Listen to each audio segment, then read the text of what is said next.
Salut tout le monde, c'est Dani. Hey, mon pied mélangeur, mon zinzin, moi j'avais besoin d'un zinzin, avait rendu l'âme. Et puis là, je me disais, il faut que je m'en achète un autre. Fait là, quand je suis allée sur Canadian Tire, il y avait lui qui était en spécial. Fait que finalement, je l'ai acheté. Puis, j'achète plus ce qui est en plastique ici parce que je le fais fondre. Tu sais, des fois, tu envoies ça soit dans des patates ou une purée de chou-fleur ou tu fais une purée de brocoli puis ah ouais, le plastique dans le chou-fleur, tu t'en passes pas.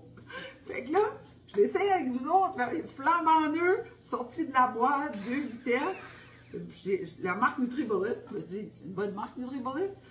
J'aime que.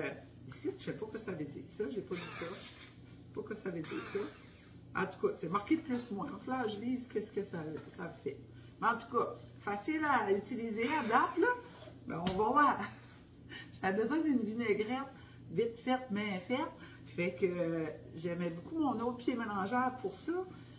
Fait que je vous montre ça. Facile, facile, facile. En général, c'est des choses que vous avez dans votre frigidaire.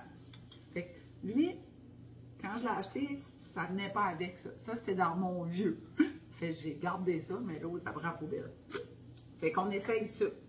Fait que une grosse cuillerée à table d'échalotes françaises. C'est ça, une échalote française. Environ la moitié ou 15 ml. Fait que ça. Après ça, oh, j'ai oublié de la hacher. Une gousse d'ail hachée. C'est sûr que le pied mélangeur, là, le zinzin, il va tout broyer ça. C'est sûr, certain. Ben, en tout cas, je pense bien. À suivre. On va ça là-dedans. Tu sais, si tu aimes ça plus aillateux, si tu aimes ça beaucoup l'ail, c'est en plus pas plus compliqué que ça. Bon, ça. Fait que c'est la seule chose qu'on a besoin de couper. Après ça, là, moi, je vais mettre ma balance on. Alors, je trouve toujours que c'est facile avec la balance. Fait que j'ai besoin en unité des millilitres. Vas-y, Coco. Ah, ben là, unité. Je ne fais pas le bon piton. Unité. Je mets ça par-dessus. Je mets ma balance à 0. Aller à 0. J'ai besoin de 3/4 de tasse d'huile d'olive. Fait que ça représente 180 ml. Fait que, pas besoin de salir rien. On y va. 180 ml. On est presque là. Là, je vous vois, je dis, hey, c'est beaucoup d'huile d'olive. Mais n'oubliez pas que c'est une vinaigrette. Hein? C'est une vinaigrette. On ne prend pas la moitié d'une tasse. On met ça doucement sur notre salade, nos légumes. Puis, on n'en mange pas suffisamment d'huile d'olive quand elle est froide, tu sais, pas cuite, pas transformée, à part de comme ça. Là, je remets ça à 0. Puis là, cette semaine, on a parlé des sucres. Hein? Des sucres naturels. Sirop d'érable. 3 cuillerées à table de Daddy Spoon. On y va pour 3 bonnes cuillerées à table. Le bon sirop d'érable du nid d'érable. À ma famille, à mes parents. Là, et de 3.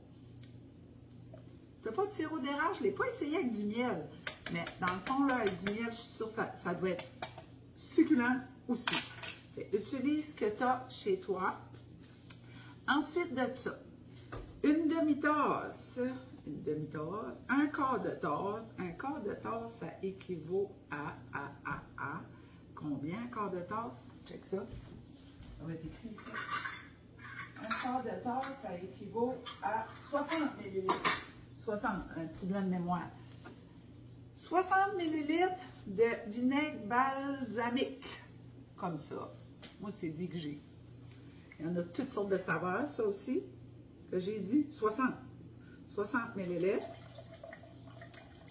À 20, 30, 50, ou peut-être 60, 65. Ça va être bon pareil. Ensuite de ça, une cuillerée à thé de moutarde de Dijon. Une petite cuillerée à thé de Daddy Spoon. Là, au peut-être. De toute façon, ça va se faire flasher là, avec mon zinzin. Checkez-moi bien ça y aller. Peut-être que ça ne marchera pas par la tête, j'ai aucune idée. Peut-être faire un mess avec ça. Ensuite, du sel. Vraiment, quand je l'ai faite l'autre fois, je me disais, OK, comment est-ce que c'est à peu près de sel? C'est 1/4 de cuillerée à thé sec. Une coupe de crunch de même. La même chose pour le poivre. Pas encore. Une demi. Puis ça s'ajuste le sel et le poivre. Si tu trouves après, là, tu en rajoutes. C'est pas compliqué. Là. Tasse la balance. D'un coup, je fais du mess. Bon, c'est ici de sa part. Je dirais, j'ai peur. Tu sais, quand tu connais pas tes affaires, j'aurais dû faire ça avant. Vous montrer. OK. OK, il va bien. Checkez-moi ça. Il y a deux vitesses en général sur les maisons.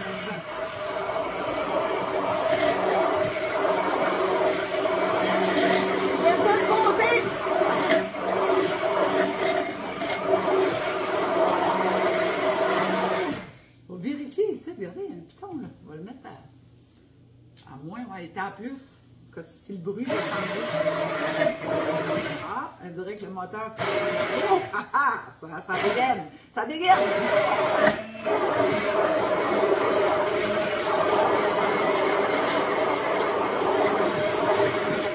C'est pas plus que ça. Jusqu'à ce que la vinaigrette soit soyeuse. Hey. Wow! Super! Hey. Zinzin, je t'aime. Puis en plus, regarde, alors, je sais jamais comment le mettre, puis lui, il va de même. Oups. Bon, je vais regarder. Hein, je vais me rapprocher de la caméra. Regardez la belle vinaigrette. Comment c'est beau. Hein? Maison, pas compliqué, facile. Fait que là, vous allez me demander combien de temps tu gardes ça, Dani? Une bonne semaine, même plus, hein, dans le frigidaire, dans le frigo, puis ça va être tellement bon que ça va partir comme ça. Fait que tout le monde, on partage, on aime et on commente. Puis donnez-moi votre avis sur votre vinaigrette si vous l'avez fait. Bye!